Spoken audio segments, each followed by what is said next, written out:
가버나움에 사는 왕의 신하. 어, 예수님께서 말씀으로 치유하시죠. 안수한 것도 아니고. 예, 자, 오늘 내용입니다.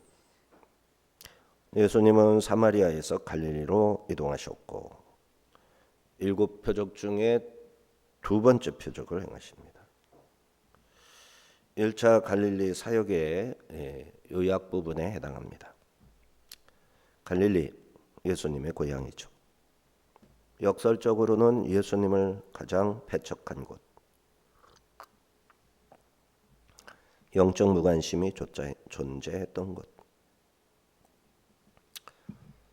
흑암에 덮인 불신의 땅 갈릴리죠. 탄식을 기쁨으로 바꾸게 한 사건이 왕의 신하를 만남으로 시작이 됩니다. 이 왕의 신하는 처음엔 예수님이 무슨 기적을 행하시면 우리 아들 낫겠다 했지만 예수님의 엄중한 책망을 받고 불신을 깨뜨리고 말씀 하나만 붙들고 믿음을 순간적으로 다시 세웁니다. 특별한 본문이죠.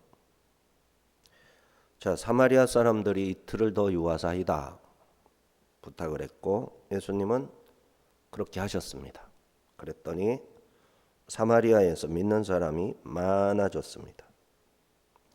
이틀이 다 지났고 갈릴리로 떠나셨습니다. 43절, 45절. 이틀이 지남에 예수께서 거기를 떠나 갈릴리로 가시며 친히 증언하시기를 선지자가 고향에서는 높임을 받지 못한다 하시고 갈릴리에 이르심에 갈릴리인들이 그를 영접하니 이는 자기들도 명절에 갔다가 예수께서 명절 중 예루살렘에서 하신 모든 일을 보았음이더라. 명절이 다시 가까워가고 있는데 지난 명절에 예수님께서 예루살렘에서 행하신 일 다 보았죠. 예수께서 갈릴리로 돌아가시면서 하신 말씀, 선지자가 고향에서는 높임을 받지 못한다.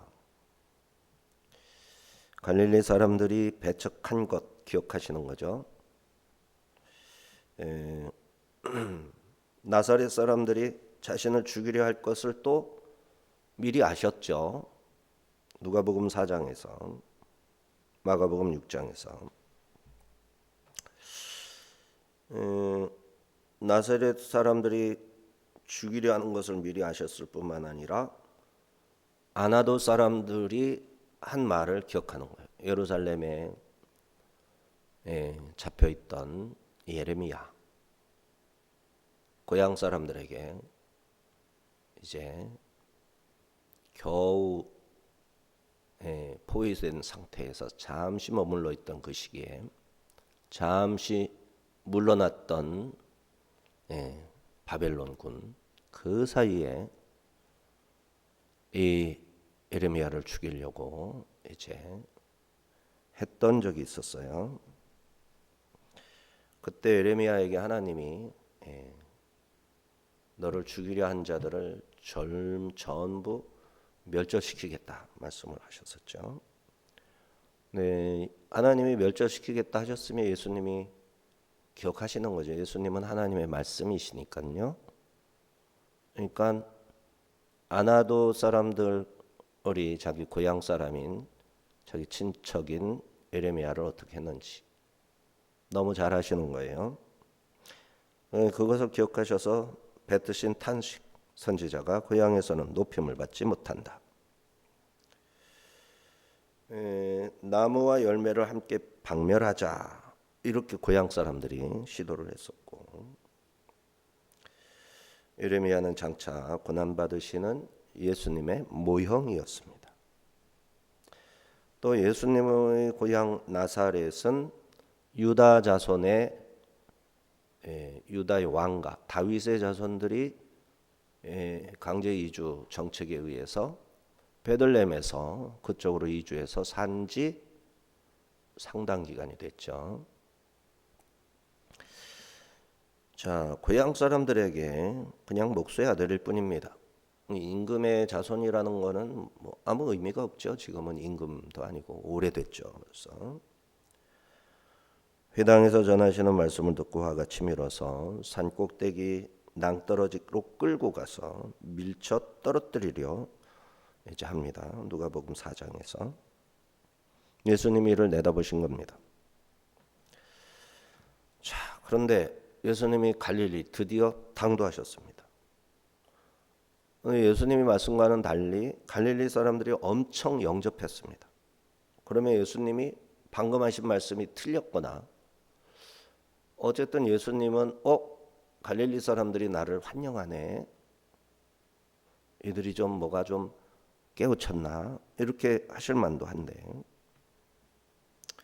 예수님은 도무지 믿지를 못하는구나 하십니다. 그대로 환영은 이건 예수님이 누구신지에 대한 신앙 고백에서 나온 환영이 아니라 예루살렘 명절에서 보았던 기적에 대한 호기심,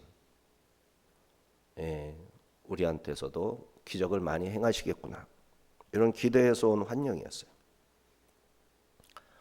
자, 이러한 환영은 언제든 십자가에 못 박으라 분노로 바뀔 수 있는 거죠. 뿌리 없는 열광 꿰뚫어 보신 겁니다. 그들에게 자신을 의탁하지 아니하시고 오히려 자신의 슬픔과 고독을 예견하시면서 탄식하신 거예요. 갈릴리 사람들의 이러한 거절, 사마리아인의 환영도 아버지의 일을 하시는 것이 나의 양식이라.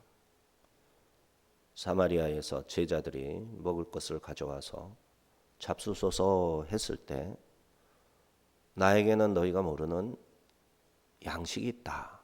비밀 양식이죠. 그것은 아버지의 일을 이루는 것이다. 이랬었어요. 자, 아버지의 일을 위해서 예수님은 벌써 어마어마하게 한 9개월, 8개월 이렇게 일하신 거죠. 거의 1년 가까이. 주님은 사람들의 환호에 취하지 않으시고 아버지의 뜻을 이루기 위해 고독한 선지자의 길을 묵묵히 지속하셨습니다. 46절부터 이제 마지막까지 54절까지는 갈릴리 가나에 있었던 일입니다. 예수님이 가나로 가신 게 아니라 예수님의 말씀이 가나로 가십니다. 가나는 헤롯 안티파스의 수도 세포리스와 가깝고 나사렛과도 그리 멀지 않습니다.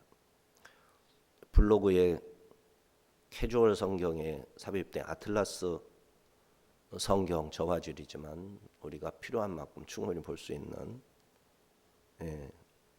그림을 올려놨는데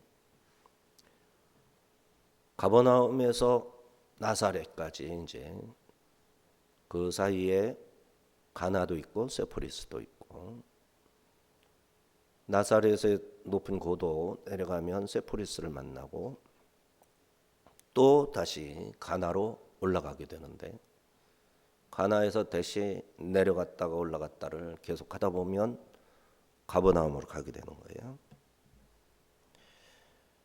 자, 가버나움하고 상당한 거리가 있는 곳입니다.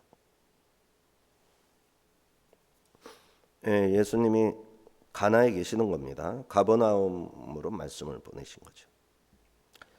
자, 그런데 가버나움에 사는 헤롯 안티파스의 신하, 왕의 신하, 아마도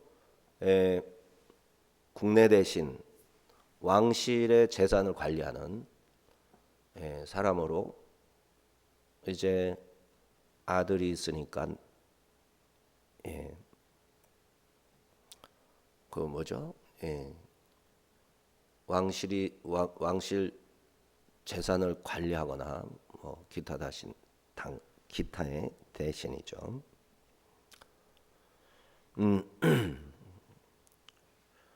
자, 근데 이 아들이 죽어가고 있었어요. 그래서 이 왕의 신하는 유대에서 갈릴리로 돌아오셨다 소식을 듣고 찾아온 거죠. 저희 집에 가셔서 아들을 고쳐주십시오. 이 왕신하는 세포리스에 있던지 아니면 가버나움에 있었던지죠. 아들은 가버나움에 있고 예수님은 가나에 있고, 이 사람은 근무처가 궁궐이죠. 아마도 24시간 대기하면서 종들이 왔다 갔다 하면서 아들의 상태를 보고하고 죽었다 하면 내려가서 장례나 치러줄까, 이런 게 아마 왕실의 대신이 할 일입니다. 46절에서 48절, 예수께서 다시 갈릴리 가나에 이르시니 전에 물로 포도주를 만드신 곳이라 왕의 신하가 있어 그의 아들이 가버나움에서 병들었더니 그가 예수께서 유대로부터 갈릴리로 오셨다는 것을 듣고 가서 청하되 내려오셔서 내 아들의 병을 고쳐주소서 하니 그가 거의 죽게 되었음이라. 예수께서 이르시되 너희는 표적과 기사를 보지 못하면 도무지 믿지 아니하리라. 자, 전에 예수님은 혼인잔치 후에 가버나움에 잠시 머무신 적이 있죠. 그러고 예루살렘으로 올라가셔서 6월절 3, 4월에 3월 말 6월절을 지내셨고, 예루살렘에서 성전을 청소하고 니고데모와 대화하고 뭐 기타 등등, 그리고 유대 땅의 세례터에서 세례를 베푸시고, 그러다가 세례 요한이 세례 베푸는 곳에서 이제 이슈가 있었죠. 세례 요한의 제자와 바리새인이 서로 다툴 때, 거기 있었던 기간이 6개월 정도입니다. 8개월, 6개월. 왜 그러냐면은 사마리아에 올라갔을 때 예수님께서 넉 달이 지나야 추수할 때, 보리 추수 시기가 넉 달 전이란 말이에요. 그럼 이때가 12월 달이란 말입니다. 12월, 11월, 12월도 돼. 그래서 하신 말씀에 비춰 보면 보리 추수가 4월에서 5월이거든요. 그러니까 12월경에 사마리아를 떠나 가나에 당도한 것이죠. 그러면 이 가나에 당도했을 때 이제 명절이 다가왔거든요. 이 명절이 다가왔는데 이 명절이 12월이면은 이때 12월 달에 그 명절이 있습니다. 불임절이 있어요. 그 다음에 이때가 그러면 이미 명절이기 때문에 예루살렘으로 가는 기간이면 뭐며 촉박해지죠. 오히려 이제 6월절일 것이다, 이렇게 봅니다. 대부분의 전통적인 해석은 1년이 지나서 6월절이 되었다. 만약에 그럴 경우에는 6월절이 4번이 되는 거예요.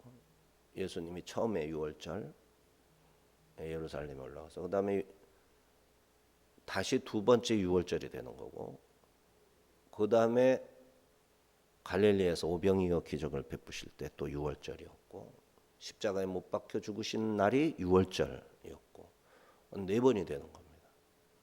그러면은 만 3년 몇 달 정도 되겠죠. 6월절 전에 갈릴리에서 활동을 하셨으니까 3년 몇 달 정도 공생애를 하셨다라는 것으로 해석도 가능합니다. 그런데 이때가 불임절쯤 된다 하면, 불임절도 명절은 명절이에요.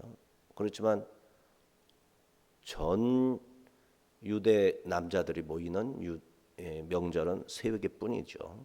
불임절은 그렇게까지는 성대하지는 않았죠. 하여튼 그런 논란의 여지가 있습니다. 전통적인 이레니우스라든지 뭐 고대 교부들 또 칼빈 같은 경우도 유월절이 이제 곧 임박한.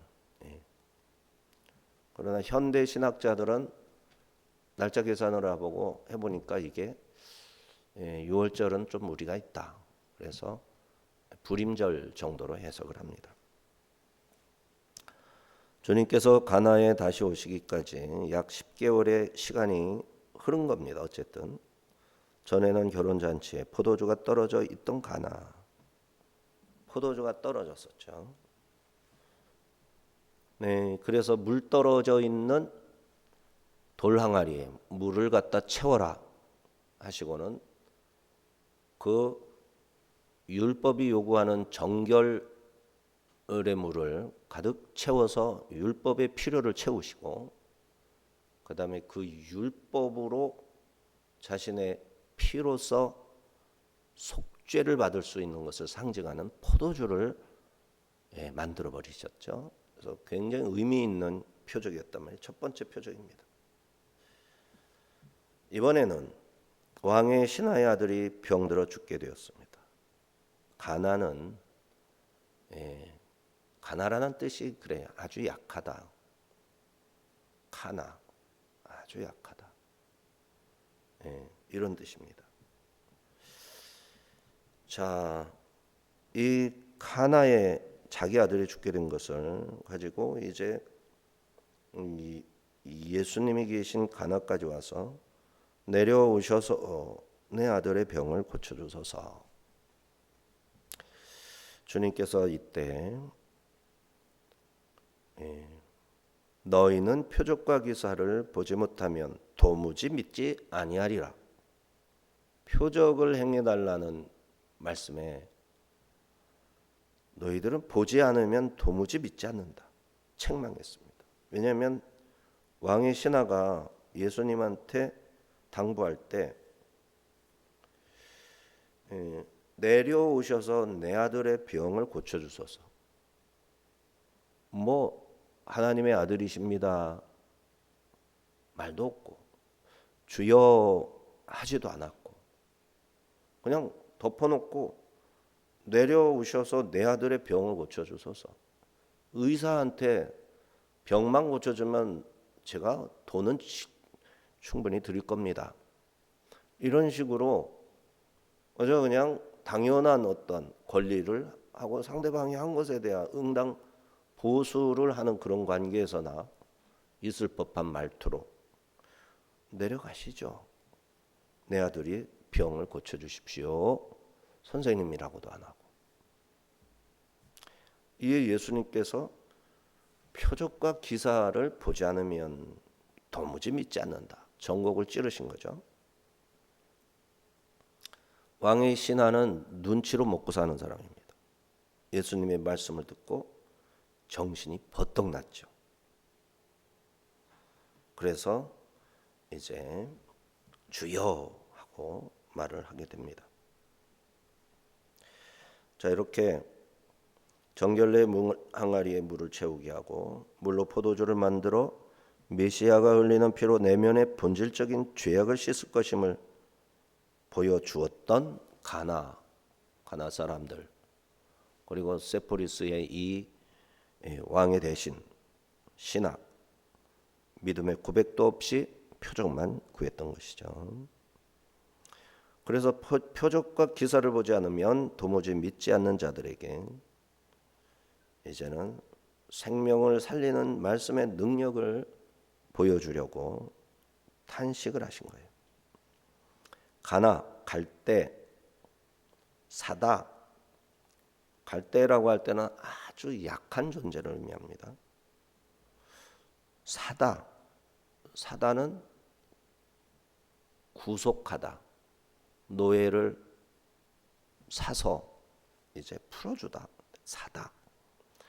그 다음에 창조하다, 세우다, 굉장히 많은 뜻이 있어요.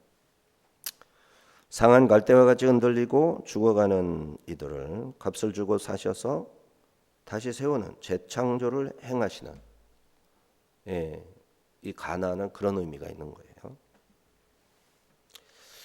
예수님은 갈대와 같은 우리들 가나죠. 우리에게도 찾아오십니다. 상한 갈대 같은 우리 인생을 그냥 두지 않으시고 자신의 생명값으로 사서 하나님의 값진 소유라는 뜻도 있어요. 값진 소유로 다시 살려고 우리의 무너진 갈대와 같이 연약한 우리들에게 찾아오시는 주님이시다. 그래서 우리를 다시 살리시고 세우실 겁니다. 자, 신하가 다급해졌죠. 뭐라고 하나요? 49절에서 51절. 신하가 이르되 주여 내 아이가 죽기 전에 내려오소서. 예수께서 이르시되 가라 내 아들이 살아있다 하시니 그 사람이 예수께서 하신 말씀을 믿고 가더니 내려가는 길에서 그 종들이 오다가 만나서 아이가 살아있다 하거늘 다급하게 주여 퀴리에 내 아이가 죽기 전에 내려오소서. 급해서 그랬습니다 라는 뉘앙스가 죽기 전에 너무 급해서 그랬습니다. 퀴리에 당연히 주님이십니다. 용서하시고 이런 의미 있죠. 주여. 자, 이 순간 단순히 능력 있는 의사로 보지 않고 기적을 베푸는 분 정도로 보지 않고 이제 늦게나마 예수님이 지적하시는 말씀에 퀴리에 주님의 권위 앞에 자신을 낮추고 주권자로 인정하면서 간청했던 것이죠. 이렇게 하나님 앞에 나아가서 무엇을 구하려고 하나님의 은혜를 구하고 하나님의 치유행위, 하나님의 보살핌 이런 걸 원한다면 예수님께 대한 정당한 믿음을 당연하게도 고백해야 됩니다. 그런데 지금도 굉장히 약하잖아요. 좀 하나님의 아들이시고 뭐 이런 믿음까지 고백하면 좋겠는데 그런 것까지는 아니더라도 주여 신적 권위를 가지신 분, 이 세상 모든 것의 주인이신 분, 이 정도는 그래도 해야죠. 주님의 말씀에 반응하는 그의 믿음을 보신 예수님이 아이가 살아있다 하셨어요. 아이가 살아있다. 이 말씀을 하는 순간 주님의 말씀이 가나에서 가버나움으로 약 32km 이상 공간을 가로질러서 말씀의 파동이 아이에게 부딪혔겠죠. 파동이 헤르츠가 있잖아요. 예수님의 헤르츠. 이 헤르츠의 치유의 능력이 있는 그 말하자면 이 주파수 헤르츠가 포함이 되어 있겠죠. 그리고는 마치 자기 공명에서 싹 지나가면 몸을 투사해서 다 보듯이 컴퓨터 단층으로 컴퓨터 빛을 투사해서 그 빛을 분석해서 다시 이미지로 다시 그려내잖아요. 그렇게 하듯이 샥 지나가면서 그의 열병, 죽게 된 병을 고쳐주신 거죠. 새롭게 재창조하신 겁니다. 아이가 회복되었습니다. 아이가 살아나자 가버나움에서는 종들을 준비해가지고 자기의 이 신하 왕의 이 아이의 아버지에게 살아났다고 말하려고 출발을 했겠죠. 예수님도 이 신하에게 이렇게 말합니다. 가라, 내 아들이 살아있다 했어요. 그랬더니 아들을 저와 같이 가셔서 아들을 고쳐주십시오 했으니까 당연히 같이 가고 싶었겠죠. 근데 자세하게 기록도 하지 않고 가라 하시는 거예요. 네 아들이 살았다. 왕의 신하는 주님을 보채지 않았습니다. 같이 가셔야 됩니다. 안 왔어요. 그러면 믿음 없다는 얘기가 될 테니까. 예수님도 따라갈 수도 있는데 일부러 안 가셔요. 가시면 가셨기 때문에 고쳐졌다.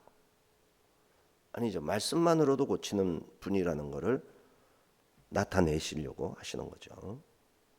근데 이 신하가 용케 보채지도 않고 말씀만으로 고치신 줄 믿었어요. 아들 살았다. 저쪽에서는 진짜 살았고 가나에서는 말씀을 듣고 살았다. 믿었어요. 아는 것이죠. 살아난 걸 아는 것이죠. 믿음은 아는 것을 포함하는 거예요.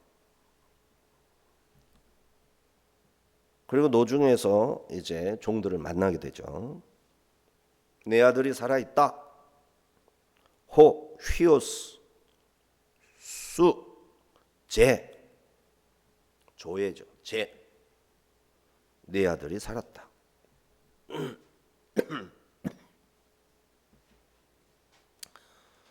예수께서 그의 아들이 죽었는지 살았는지 판단해 주신 게 아니라 죽어가는 아이를 살려내신 겁니다. 아이는 사경을 헤매다가 예수님이 말씀하시는 순간 살아나게 된 겁니다. 왕의 신하는 가버나움으로 가는 길 위에서 이 소식을 듣게 되죠. 자, 갈릴리 가나에서 가버나움까지 직선거리로 25에서 30km.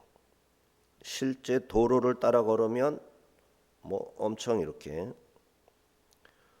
해서 길은 약 32km 정도 보는데 이게 아마 직선거리하고 2km밖에 차이 안 나는 거는 오늘날 도로를 사용했을 때가 32km고 사실은 거의 50km 정도로 봐야 됩니다. 거의 도보로 이동할 때 옛날 길은 직선거리의 2배, 3배 이렇게 되는 거죠. 그러니까 최소한 80리, 32km. 그러나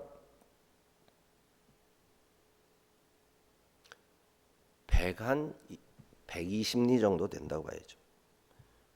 50km 이상. 갈릴리 지역은 거기다가 고도 차이가 심해요. 험한 산길이 포함되어 있어서 아무리 최소한 7시간에서 9시간 정도 최소한 걸을 때. 왕의 신하가 이제 뭐 가마를 탈 수도 있고 나귀를 탈 수도 있겠죠. 나귀는 사람보다 그렇게 빠르지 않아요. 좀 오래 가고 뭐 힘이 덜 들 뿐이지. 그러니까 열 몇 시간 걸려요. 열 몇 시간. 저쪽에서도 출발을 했고 이쪽에서도 출발했고. 해발 200m가 넘는 고지대의 가나입니다. 가버나움은 해수면에서 마이너스 200m입니다. 그러니까 약 4,500m 되는 내리막을 가야 돼요. 4,500m를 4,50km를 내려가는 길이죠. 근데 굉장히 천천히지만 중간에 산과 뭐 이렇게 길이 아주 험합니다. 가나에서 가버나움으로 가는 길, 내려가는 길이고 어제 7시라고 하거든요. 7시면 오후 1시입니다. 오후 1시에서 2시 사이에 출발한 겁니다. 그런데 한번 자야 되겠죠. 잠도 안 자고 막 뛰다시피 하면 갈 수는 있을 거예요. 52, 54절. 그 낮기 시작한 때를 물은즉 어제 7시에 열기가 떨어졌나이다 하는지라 그의 아버지가 예수께서 네 아들이 살아있다 말씀하신 그때인 줄 알고 자기와 그 온 집안이 다 믿으니라. 이것은 예수께서 유대에서 갈릴리로 오신 후에 행하신 두 번째 표적이라.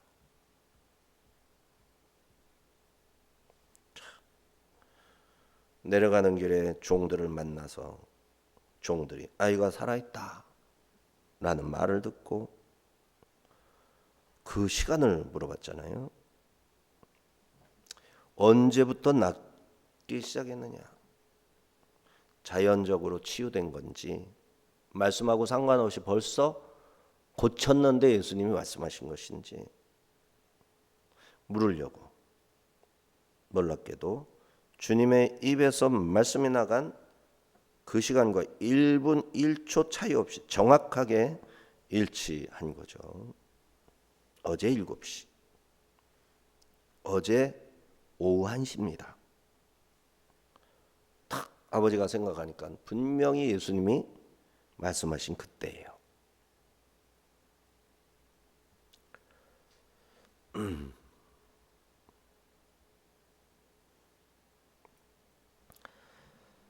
자, 어제 7시라고 했으니까 이제 몇 시쯤일까요? 중간쯤에서 만났겠죠. 왕이신 하는 걸음이 더딘 나이 많은 사람이니까 뭐 아주 많은 건 아니겠지만 내리막을 가고 있었고, 종들은 종이니까 한가치게 가지 않고 최대한 빨리 갔을 거 아니냐고요. 근데 오르막을 가야 되는 거죠. 그러니까 아마 중간쯤에서 만났을 거예요. 그런데 이 종들은 좀 덜 잤겠죠. 근데 왕의 신하는 또 아버지니까 또 잠을 뭐 길게 자지는 않았겠죠. 자, 예수님의 말씀을 온전히 신뢰했기 때문에 불안에 떨면서 밤중에 잠도 안 자고 가지는 않았다라는 것을 알 수 있습니다.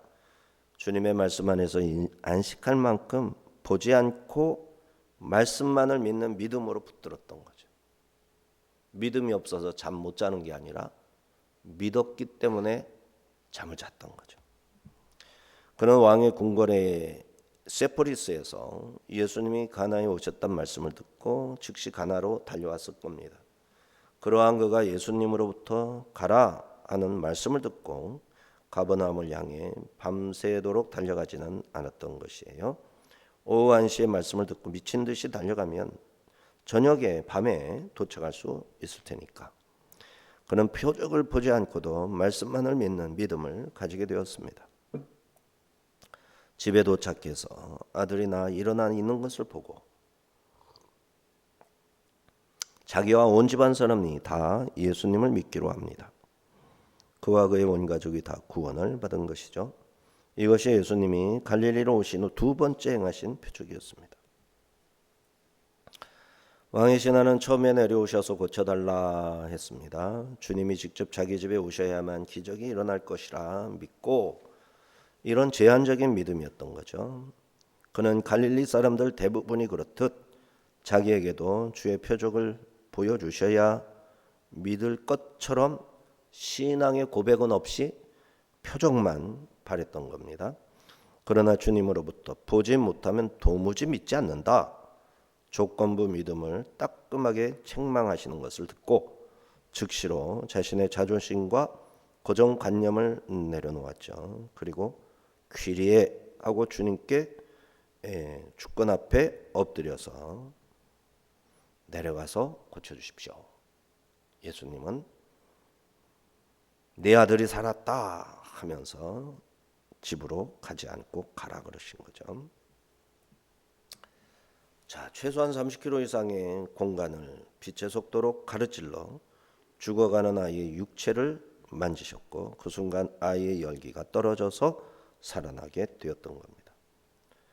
왕의 신하는 아들의 치유 소식을 아직 듣지 못한 상태였지만 밤길까지 재촉하지는 않았습니다. 오후 1시에 들었으니까 밤늦게라도 가면 될 텐데 길에서 하룻밤을 유숙하고 주님의 말씀 그대로 이루어질 줄 믿었던 것이죠. 그는 이미 주님의 말씀을 믿었기 때문에 믿는 순간부터 평안과 안식을 얻었던 겁니다. 자, 우리의 믿음은 어떻습니까? 가나는 갈대처럼 연약한 우리들의 모습을 상징합니다. 상한 갈대처럼 흔들리는 것이죠. 우리 인생의 소중한 것들이 사경을 해먹고 있지는 않습니까? 주님은 오늘도 우리에게 가라앉는 문제가 해결되었다. 내가 너를 고쳤다. 하시는 말씀만으로도 충분히 살리고 고치실 수 있음을 믿어야 하겠습니다. 기도합니다. 하나님 아버지